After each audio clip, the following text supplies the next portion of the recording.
Good morning everyone. Welcome you online English grammar class. I am Mrs. Anuja Pandey. I am an English teacher in Navjyoti Global School, Paharpani.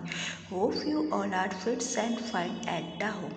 बच्चों, आज मैं आपको अंग्रेजी व्याकरण में जो हमारा सारांश है, ठीक है, वो क्या है? द प्रोनाउन यानी सर्वनाम, ठीक है बच्चों। इससे पहले भी हम पार्ट ऑफ स्पीच पढ़ चुके हैं। उसके जो 8 टाइप्स थे उसमें क्या था, पहले हमने नाउन का डिस्कशन किया था और अब हम प्रोनाउन का डिस्कशन कर रहे हैं यानी सर्वनाम, ठीक है। तो आगे चलते हैं। तो सबसे पहले हम पढ़ेंगे प्रोनाउन की डेफिनेशंस हम पढ़ेंगे, ठीक है। उसके बाद हम काइंड ऑफ प्रोनाउन के बारे में पढ़ेंगे कि प्रोनाउन के कितने टाइप से होते हैं, और थर्ड क्या है यूज़ ऑफ प्रोनाउन, और प्रोनाउन का यूज़ कैसे होता है, कहाँ पे होता है, कौन कौन से सेंटेंस में प्रोनाउन का हम यूज़ कर सकते हैं, ठीक है बच्चों। तो late now started.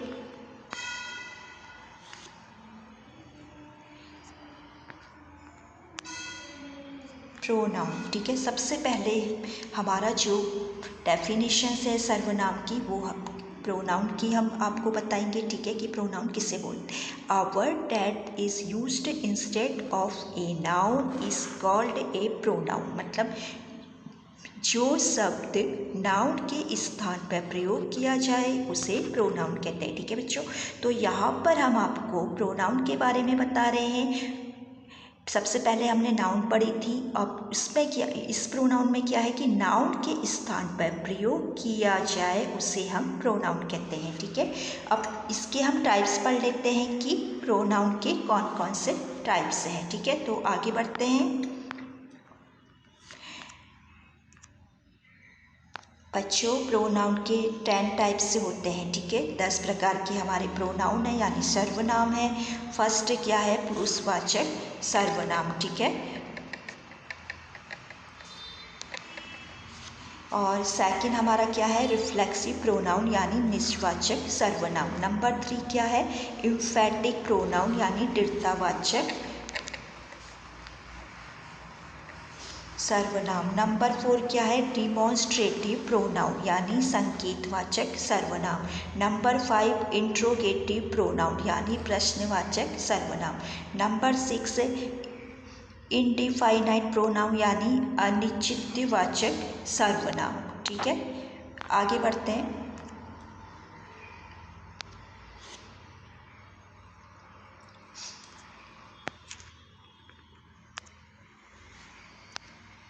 Seven distributive pronoun यानी विभागसूचक सर्वनाम। नंबर 8 रिलेटिव प्रोनाउन संबंधवाचक सर्वनाम। नंबर 9 रेसिप्रोकल प्रोनाउन यानी परस्परवाचक सर्वनाम। नंबर 10 एक्सक्लेमेटरी प्रोनाउन यानी विस्मयवाचक सर्वनाम, ठीक है। तो ये तो थे बच्चों हमारे 10 टाइप्स प्रोनाउन के। अब हम आगे चलते हैं और सबसे पहले जो हम अपनी डिस्कशन करेंगे वो हम किससे करेंगे, पर्सनल प्रोनाउन। पर्सनल प्रोनाउन, ठीक है, यानी पुरुषवाचक सर्वनाम के बारे में, ठीक है। तो आगे बढ़ते हैं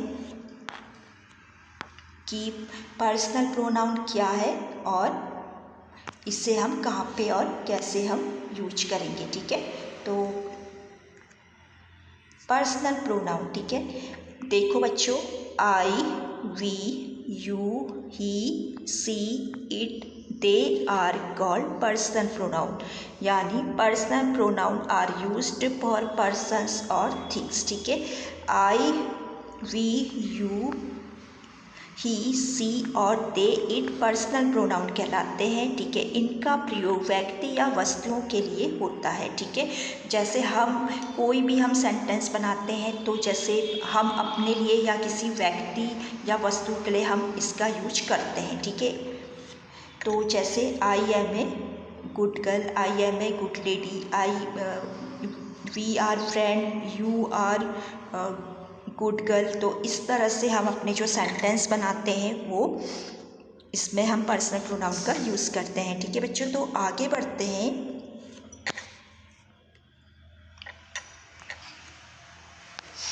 सबसे पहले हम देखेंगे काइंड्स ऑफ पर्सनल प्रोनाउन, ठीक है, कि पर्सनल प्रोनाउन कितने टाइप्स के होते हैं। पर्सनल प्रोनाउन का प्रयोग व्यक्ति या वस्तुओं के लिए होता है, ठीक है। फर्स्ट हमारा क्या है, फर्स्ट पर्सन यानी उत्तम पुरुष। सेकंड हमारा क्या है, सेकंड पर्सन यानी मध्यम पुरुष। थर्ड हमारा क्या है, थर्ड पर्सन यानी अन्य पुरुष, ठीक है। तो पर्सनल प्रोनाउन के जो 3 टाइप्स थे उसके बारे में भी हम थोड़ा आगे डिस्कशन करेंगे, ठीक है बच्चों। इसको ध्यान से देखते हुए आप चलिए।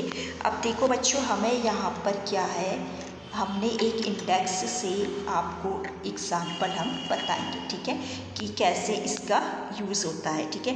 तो सबसे पहले पर्सनल प्रोनाउन, ठीक है। तो फर्स्ट पर्सन के प्रोनाउन है। सबसे पहले तो हम इसमें हमने जो इंडेक्स बनाई है इसमें नॉमिनेटिव केस है, पॉजेसिव केस है और ऑब्जेक्टिव केस है, ठीक है। फर्स्ट पर्सन के प्रोनाउन में क्या हमारा क्या आएगा, नॉमिनेटिव में आई और वी का यूज़ करेंगे।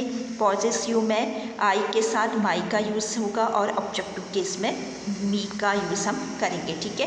वैसे वी के साथ अवर का हम यूज कर सकते हैं और अस का यूज कर सकते हैं, ठीक है। अब सेकंड पर्सन के जो प्रोनाउन है उसमें हम नॉमिनेटिव में तो यू का यूज़ करेंगे, पॉजेसिव में यूवर का यूज़ करेंगे और ऑब्जेक्टिव में यू का हम यूज़ करेंगे। अब है हमारा थर्ड पर्सन के प्रोनाउन, ठीक है। थर्ड पर्सन के प्रोनाउन में ही के साथ नॉमिनेटिव में ही का यूज़ करेंगे, ठीक है। पॉजेसिव में हिस का यूज करेंगे और ऑब्जेक्टिव में हिम का यूज़ करेंगे। सी के साथ हमारा नॉमिनेटिव में हमारा सी हम यूज़ करेंगे, पॉजेसिव में हम हर यूज़ करेंगे और ऑब्जेक्टिव में भी हम हर का यूज करेंगे। नॉमिनेटिव में अब हमारा दे आएगा और पॉजेसिव में देयर आएगा और ऑब्जेक्टिव में हमारा देम आएगा, ठीक है। नॉमिनेटिव में अब हम इट के बारे में हमारा इट आएगा और पॉजेसिव केस में इट्स आएगा और ऑब्जेक्टिव केस में हमारा इट आएगा, ठीक है। तो आगे बढ़ते हैं।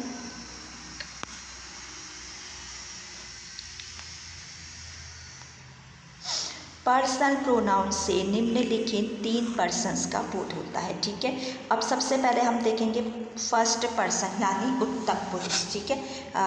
सबसे पहले हम फर्स्ट पर्सन यानी उत्तम पुरुष के बारे में पढ़ेंगे कि हमें इसमें क्या दिया गया है। और पर्सनल प्रोनाउन से 3 पर्सन्स तो जो अभी हमने पढ़े थे, first person, second person, third person, अब हम उनके बारे में देख लेते हैं और एक उदाहरण भी हम उनके साथ में देखते हुए चलेंगे, ठीक है।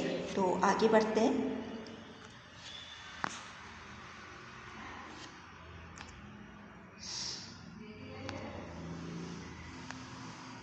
पर्सनल प्रोनाउन से निम्नलिखित 3 पर्सन का बोध होता है। फर्स्ट पर्सन यानी उत्तम पुरुष।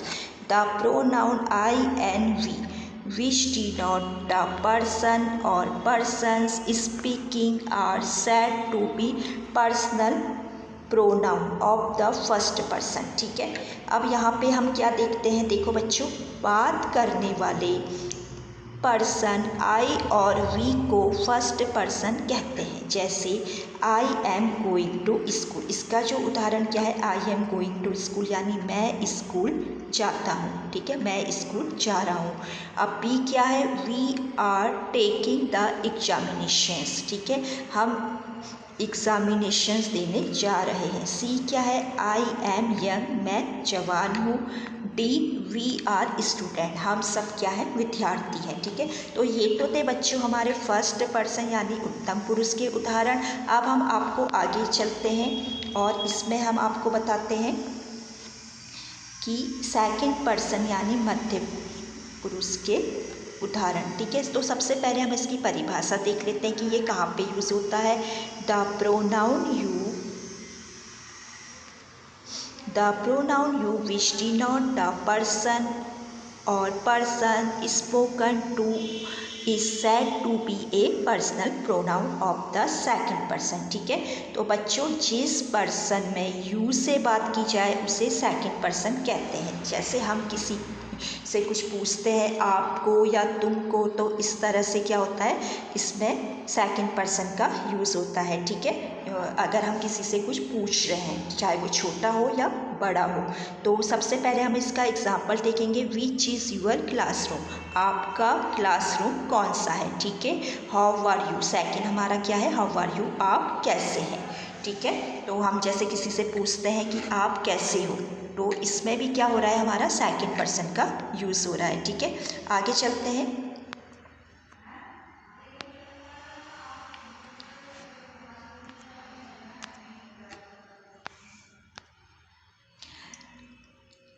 सेकंड पर्सन के प्रोनाउन यू का प्रयोग छोटे व्यक्ति के लिए किया जाए तो उसका अनुवाद तुम होता है। ठीक है, यदि हम कोई व्यक्ति अगर हम मतलब हमसे छोटा है तो हम उसको तुम का यूज़ करते हैं, और जब यू का प्रयोग बड़े व्यक्ति के लिए किया जाए तो उसका अनुवाद आप होता है। ठीक है, अगर कोई हमसे छोटा है तो हम उसे तुम से डिनोट करेंगे।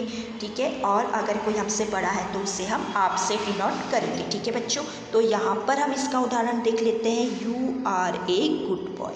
ठीक है, तुम एक अच्छे लड़के हो। ठीक है बच्चों, तो यहाँ पे इसका उदाहरण है। अब भी यहाँ पे क्या है, यू टचेस इंग्लिश।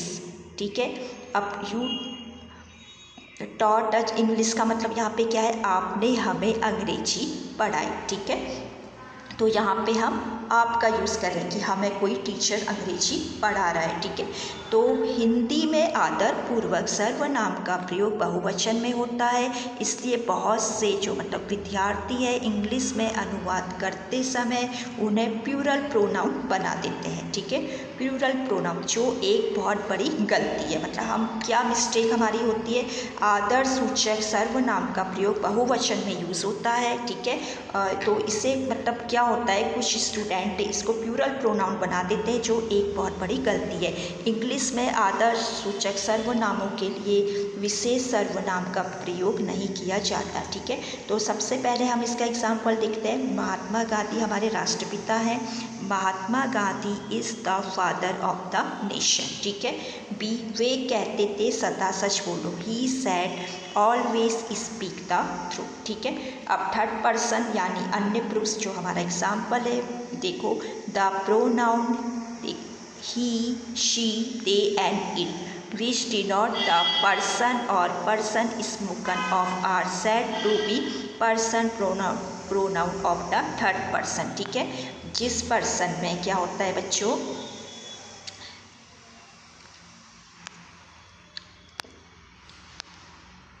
जिस पर्सन में ही शी दे और इट के बारे में बात की जाए उसे हम थर्ड पर्सन कहते हैं। ठीक है, तो सबसे पहले हम यहाँ पे एक उदाहरण देख लेते हैं। She has prepared his chart. She has prepared his chart, हम वह मतलब उसने अपना चार्ट प्रिपेयर कर लिया है। तो यहाँ पर हमारा जो सी है वो थर्ड पर्सन शो कर रहा है, मतलब हम किसी की बात यहाँ पे कह रहे हैं, वो हमारे थर्ड पर्सन है, हमें उसका कोई नाम पता नहीं है।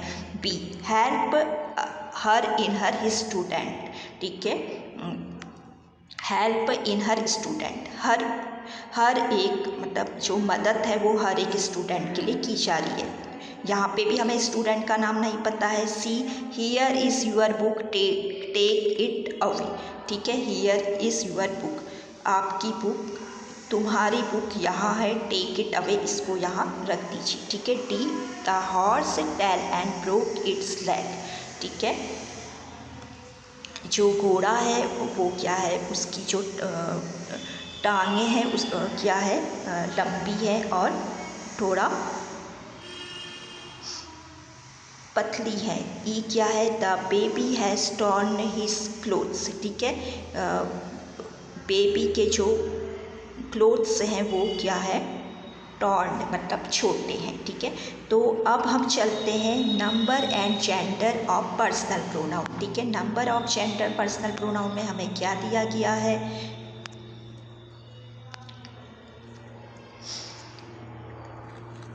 पुरुषवाचक सर्वनाम के वचन और लिंग का यहाँ पे हमें यूज़ दिया गया है। प्रोनाउन आई, ही, सी और इट एक वचन, और वी एंड दे यहाँ पे बहुवचन है। ठीक है,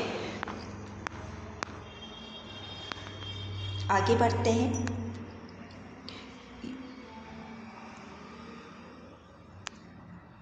यू एक वचन व बहुवचन दोनों रूप में प्रयोग होते हैं। ठीक है,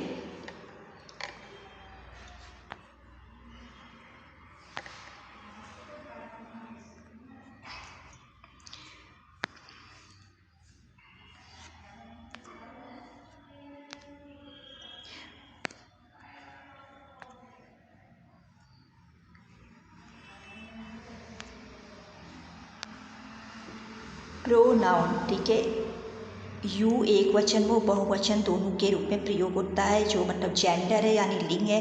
pronoun he masculine and she feminine gender, it neuter gender है। Four pronoun I we you and they common gender है, ठीक है। I we you and they ये क्या है, कॉमन जेंडर है।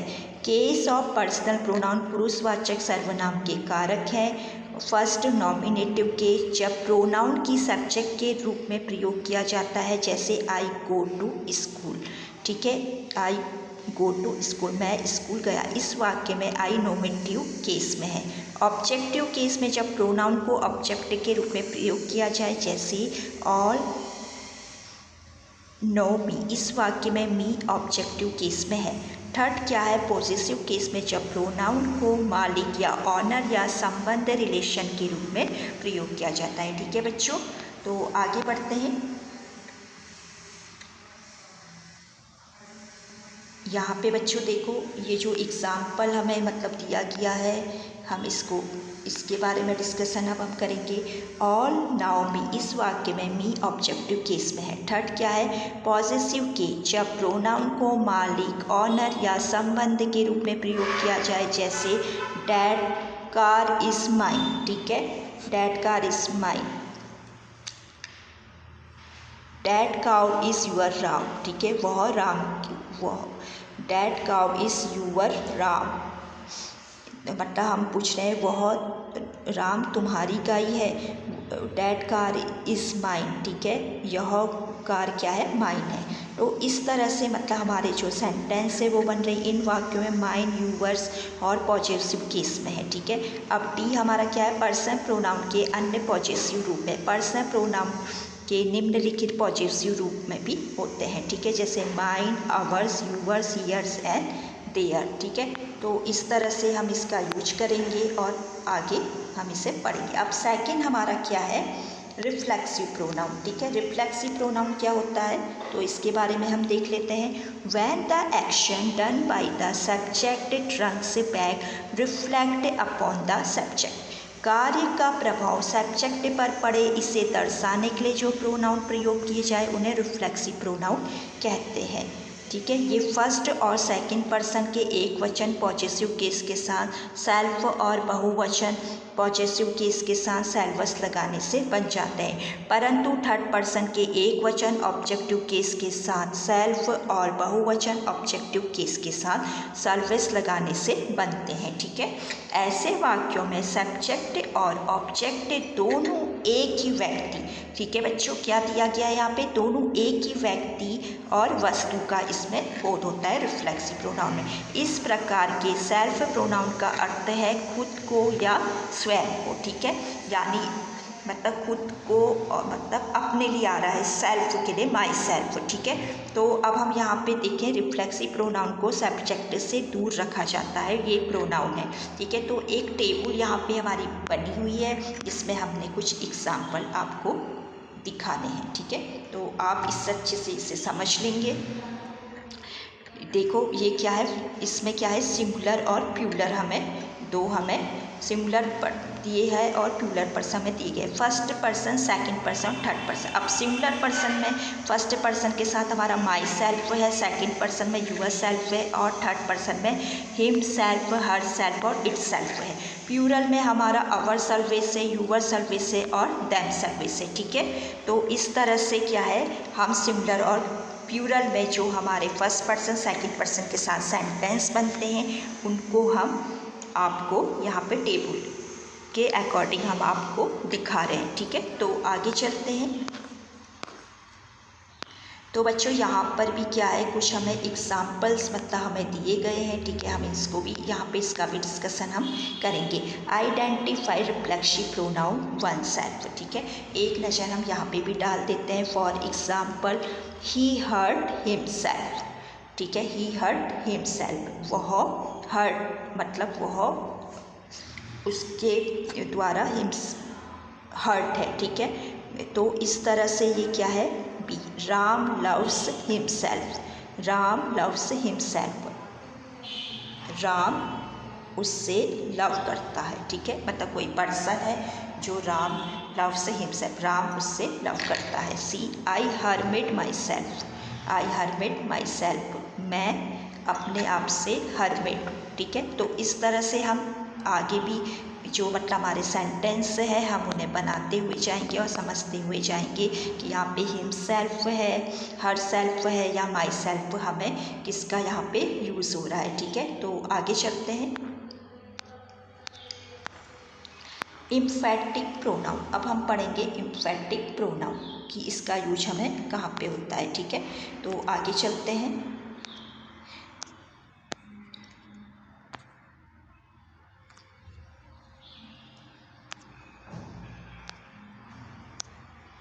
Emphatic pronoun, when compound personal pronoun are used for the sake of emphasis, ठीक है। यदि रिफ्लेक्सिव प्रोनाउन का अर्थ है स्वयं को तो emphatic प्रोनाउन का अर्थ है स्वयं, ओनली माई सेल्फ। वाक्य के, बच्चों ध्यान से आप देखिए, emphatic प्रोनाउन वाक्य के सब्जेक्ट या ऑब्जेक्ट को जोरदार बनाने के लिए इस प्रकार के सेल्फ प्रोनाउन का यूज़ किया जाता है, इसलिए इन्हें इम्फेटिक या इम्फेसाइजिंग प्रोनाउन कहते हैं, ठीक है। अब यहाँ पे हमें ध्यान देने वाली बात क्या है कि इम्फेटिक प्रोनाउन को सब्जेक्ट के पास रखा जाता है, जैसे the king himself gave her the medal, ठीक है। राजा को उसके द्वारा मेडल दिया गया, ठीक है, राजा के द्वारा उसको मेडल दिया गया। Ram himself went here, Ram उसके वहाँ गया, ठीक है। We ourselves cook the food, हमारे द्वारा कुक ने भोजन बनाया, ठीक है। तो इस तरह के जो सेंटेंस है वो क्या थे, इम्फेटिक प्रोनाउन के थे। अब बच्चों हम आगे बढ़ते हैं और हम अब पढ़ेंगे डिमॉन्स्ट्रेटिव प्रोनाउन के बारे में, ठीक है। Demonstrative pronoun, these pronoun point out certain nouns, ठीक है। किसी नाउन की ओर संकेत करने के लिए जो प्रोनाउन प्रयोग किए जाते हैं उन्हें डिमॉन्स्ट्रेटिव प्रोनाउन कहते हैं। ये नाउन की निकटता और दूरी का भी आभास यहाँ पे प्रकट करते हैं, ठीक है। निकटता के लिए दिस और दिस का प्रयोग किया जाता है, अगर कोई वस्तु या चीज़ मतलब कोई भी पास हो तो दिस और दिस का हम यूज़ करेंगे। For example this is my watch, ठीक है।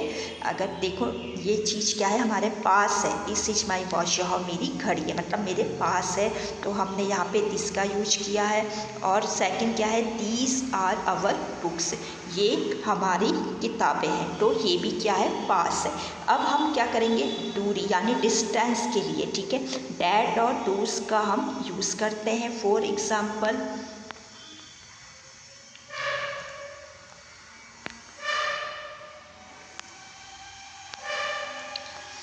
डैट इज़ ए प्लांट, ठीक है, डैट इज़ प्लांट, यह एक पौधा है, वह एक पौधा है, ठीक है बच्चों। तो यहाँ पे हम क्या करेंगे, मतलब डिस्टेंस के लिए यहाँ पे यूज़ हो रहा है, those are the new ones, तो ये जो वर्ड है ये क्या है, हमारे दूरी के लिए यूज़ हो रहे हैं, ठीक है, वो चीज़ हमारी दूर है, ठीक है। डैट या दोस का हम यहाँ पे यूज़ करेंगे, that is a plant and those are the new ones. अब हम यहाँ पे ध्यान क्या देंगे, ऐसे प्रोनाउन के तुरंत बाद वर्ब का प्रयोग किया जाता है, इसलिए यदि डैट के बाद वर्ब हो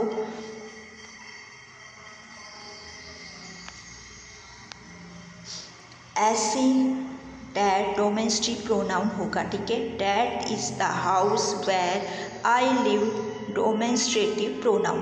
परंतु यदि डैट अपने पूर्ववर्ती निकटवर्ती नाउन की ओर संकेत करे तो ऐसा डैट रिलेटिव प्रोनाउन होगा, ठीक है।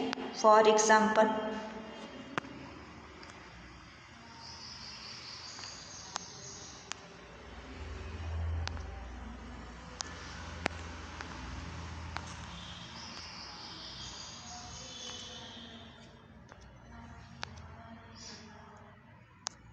It was he that led me the trouble. ये क्या है, रिलेटिव प्रोनाउन है। ठीक है, रिलेटिव प्रोनाउन में बच्चों हम क्या करते हैं, यदि डैट अपने पूर्ववर्ती यानी निकटवर्ती नाउन की ओर संकेत करता है तो डैट रिलेटिव प्रोनाउन होगा। अब यहाँ पे हम एक एग्जांपल देख लेते हैं। It was he that led me to the trouble, ये रिलेटिव प्रोनाउन है।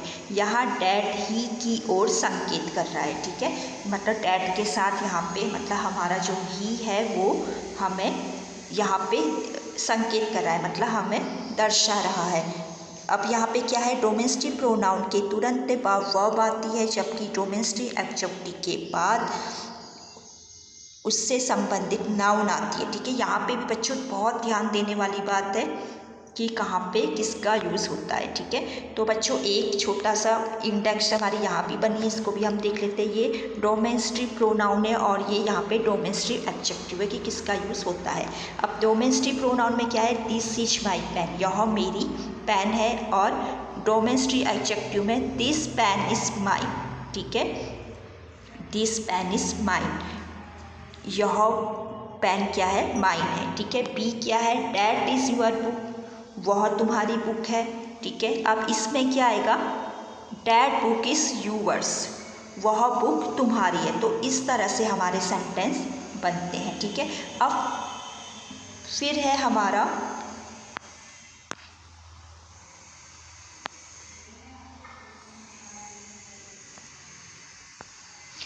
Interrogative pronoun. ठीक है, interrogative pronoun, these pronouns are used to ask a question, प्रश्न पूछने के लिए जो प्रोनाउन प्रयोग किया जाता है उसे इंट्रोगेटिव प्रोनाउन कहते हैं।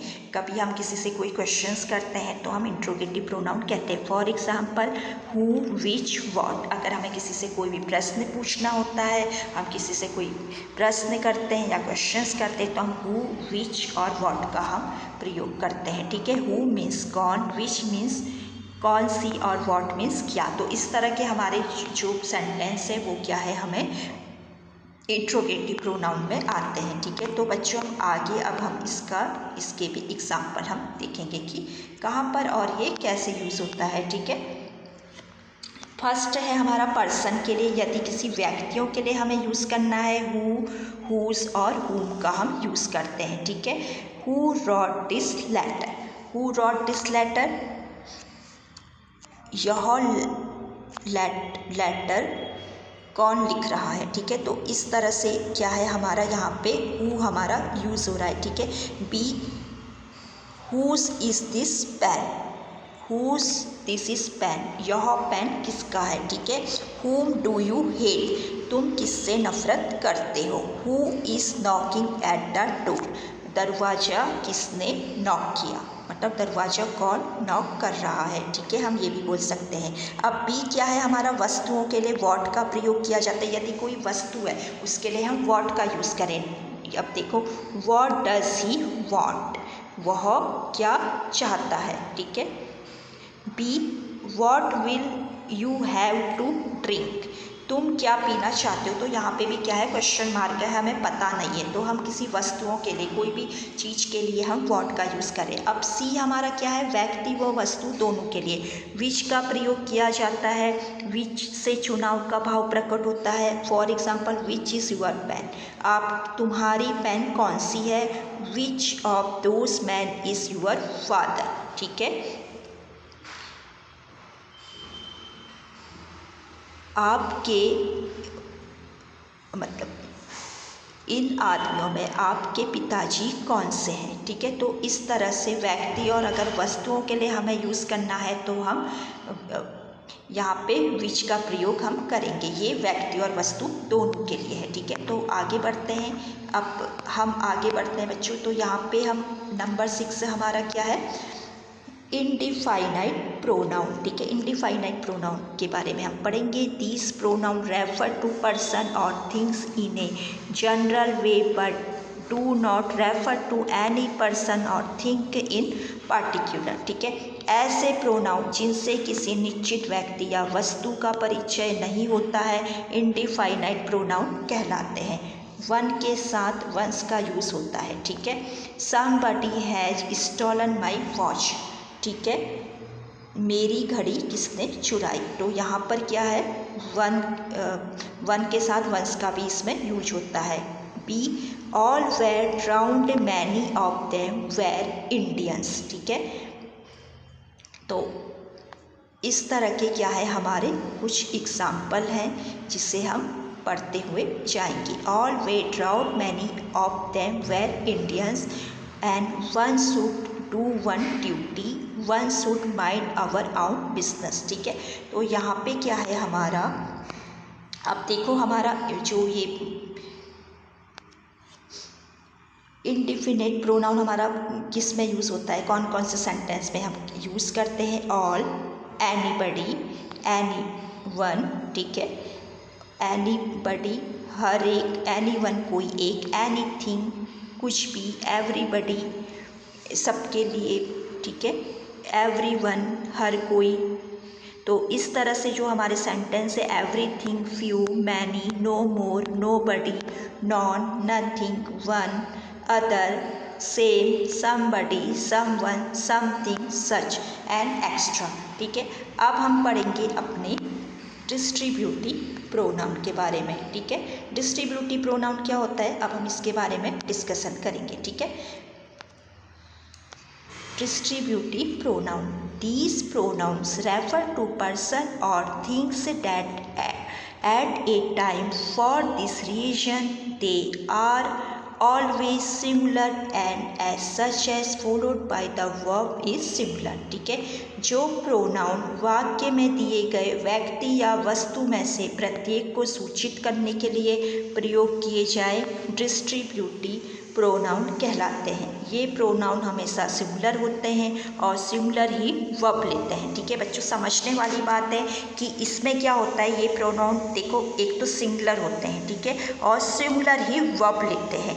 ये डिस्ट्रीब्यूटिव प्रोनाउन है। Each, either, every, everyone, neither और नॉन। ठीक है, देखो दो के लिए आइदर नाइदर का यूज़ होता है। यदि हमें कोई दो सेंटेंस हमें जोड़ने हैं तो हम आइदर या नाइदर का यूज़ करेंगे। तो हम एक एग्जांपल देख लेंगे, take either of these mangoes. ठीक है,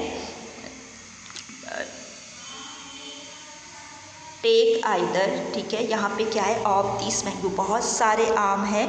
ठीक है, हमें लेने के लिए। ठीक है, तो इस तरह के जो मतलब हमें सेंटेंस है, आप देखिए neither of two sisters come here.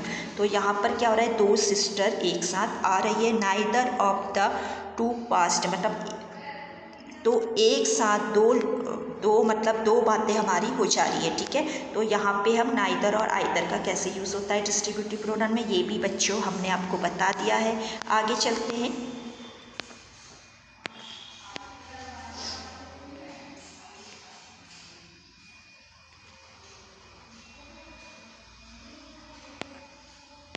अब यहाँ पे बच्चों देखो, यहाँ पे समझने वाली चीज़ ये भी है। यहाँ देखो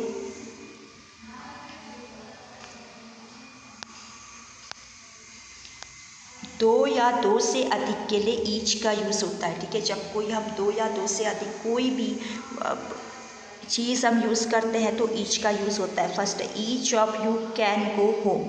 ठीक है, बी क्या है, each of them is to blame. ठीक है, तो यहाँ पे क्या है हमारा, दो या दो से अधिक काम। देखो दो के लिए मतलब कोई भी दो या दो से अधिक के लिए अगर हम किसी की बात की जाए तो हम ईच का यूज़ कर लेते हैं। सी क्या है, दो से अधिक के लिए एनी, नॉन, नो वन का भी हम यूज़ करते हैं, जैसे none of them can do it. ठीक है, तो इस तरह से हम अपने सेंटेंस बनाते हुए जाते हैं। ठीक है, समझने के लिए बच्चों यहाँ पर देखो हमने एक इंडेक्स भी यहाँ पे बना रखी है आपको समझाने के लिए। ठीक है, डिस्ट्रीब्यूटिव प्रोनाउन के तुरंत बाद नाउन नहीं आती है। मतलब डिस्ट्रीब्यूटिव प्रोनाउन का अगर हम जिक्र करते हैं तो उसके बाद कोई भी नाउन हमारी यूज़ नहीं होती, जबकि डिस्ट्रीब्यूटिव एक्सेप्टिव के बाद उससे संबंधित नाउन आती है। ठीक है, डिस्ट्रीब्यूटिव प्रोनाउन और डिस्ट्रीब्यूटिव एक्सेप्टिव का हम यहाँ पे एग्जांपल आपको बता देते हैं। फर्स्ट क्या है, neither of the statement is true. ठीक है। अब यहाँ पे डिस्ट्रीब्यूटिव एडजेक्टिव में हम क्या बोलेंगे, neither statement is true, B each of the boys get a prize. अब यहाँ पर क्या है, each boys gets a prize. तो इस तरह से हमारे जो वाक्य हैं वो हमारे डिस्ट्रीब्यूटिव प्रोनाउन और डिस्ट्रीब्यूटिव एडजेक्टिव का हमने यहाँ पे आपको एग्जाम्पल भी दे दिया है। 8 हमारा क्या है, अब 8 हमारा क्या है, देखो बच्चों, जो 8वां है हमारा रिलेटिव प्रोनाउन, ठीक है।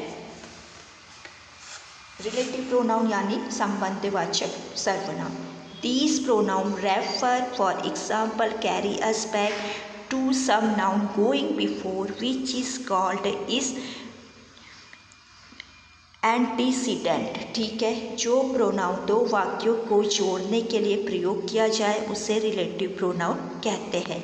यह प्रोनाउन ऐसा प्रोनाउन है जिसका प्रयोग किसी नाउन से संबंध प्रकट करने के लिए होता है, जैसे हु, whom, that, which का रिलेटिव प्रोनाउन के रूप में प्रयोग किया जाता है। जैसे I know the man who come here yesterday, ठीक है। तो इस तरह से हम क्या करते हैं, रिलेटिव्स प्रोनाउन का यूज़ करते हैं। I know the man who come here yesterday, मैं नहीं जानता कि कल कौन मेरे घर आया था, मतलब कौन आदमी मेरे घर आया था, ठीक है। I meet Ram who had just return, मैं राम से मिला, हु हैड जस्ट रिटर्न, ठीक है। हु मीन्स ये देखो, हु हैड जस्ट रिटर्न कि वो कब वापस चला गया, मतलब पता नहीं है यहाँ पे कि काम हो रहा है। Here is the book that you lent me, यह तुम्हारी बुक है, ठीक है, दैट यू लेंट मी, ठीक है।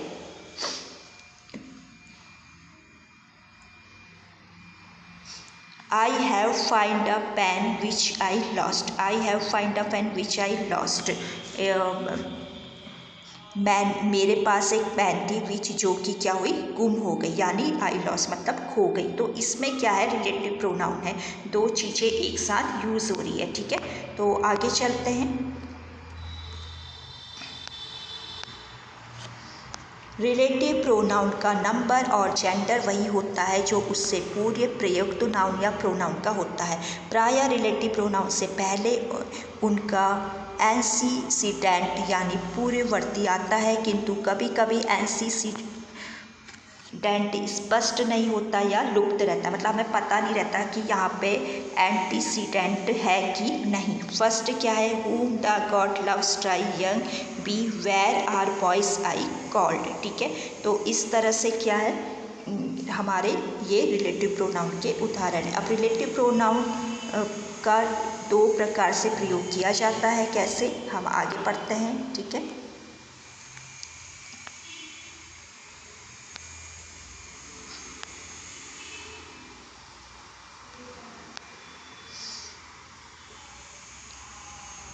I know the boy who has stolen your purse, मैं नहीं जानता कि कौन लड़के ने तुम्हारा पर्स चुराया।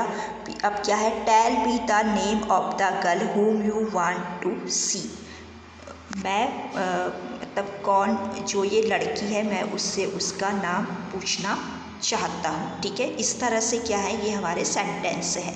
अपने एंटीसीडेंट की विशेषता ना दर्शाएं तो यह कॉन्टिन्यूट्रेटिव रिलेटिव प्रोनाउन कहलाता है। इस प्रकार का रिलेटिव प्रोनाउन अपने पूर्ववर्ती नाउन की विशेषता प्रकट नहीं करता, ठीक है। I meet Ram who gave me a pen, who यहाँ पे क्या है, एंड और ही को शो कर रहा है, and she hit the glass which fell into piece, which माने क्या है, एंड इट। तो इस तरह से क्या है, हमारे रिलेटिव प्रोनाउन के एग्जाम्पल हमारे यूज़ हुए थे, ठीक है। अब हम चलते हैं बच्चों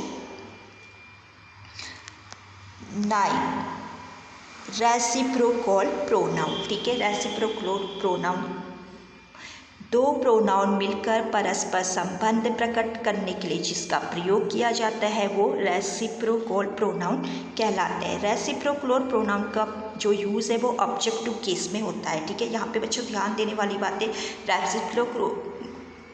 रेसिप्रोकल प्रोनाउन का जो यूज़ है वो ऑब्जेक्टिव केस में हम दिखाते हैं। फर्स्ट क्या है, दो के लिए ईच अदर का प्रयोग किया जाता है। For example the two brothers loved each other, दोनों भाई एक दूसरे से क्या करते हैं, प्यार करते हैं। Russia and America are jealous of each other, Russia और अमेरिका नफरत करते हैं हर एक से, ठीक है। रूसिया और अमेरिका यहाँ पे सिटी है, वो एक दूसरे से क्या करते हैं, जेवलेस करते हैं। अब क्या है, दो से अधिक के लिए वन अनदर का प्रयोग किया जाता है। For example the 5 boys helped one another, 5 लड़के हर मतलब वन अनदर, हर एक की मदद कर रहे हैं, ठीक है। अब हमारा आ जाता है लास्ट, हमारा जो क्या है वो क्या है, एक्सक्लेमेटरी प्रोनाउन, ठीक है। अब एक्सक्लेमेटरी प्रोनाउन क्या आता है, वर्ड का एक्सक्लेमेटरी प्रोनाउन के रूप में प्रयोग किया जाता है। जैसे लास्ट हम देखेंगे, जैसे what A foolish man he is, what A foolish man he is. Be what you lost the purse, what is foolish man he is, क्या वह व्यक्ति मूर्ख है। What you lost the purse, क्या तुम्हारा पर्स चोरी हो गया है। तो इस तरह से क्या है, ये एक्सक्लेमेटरी प्रोनाउन के एग्जाम्पल है, ठीक है।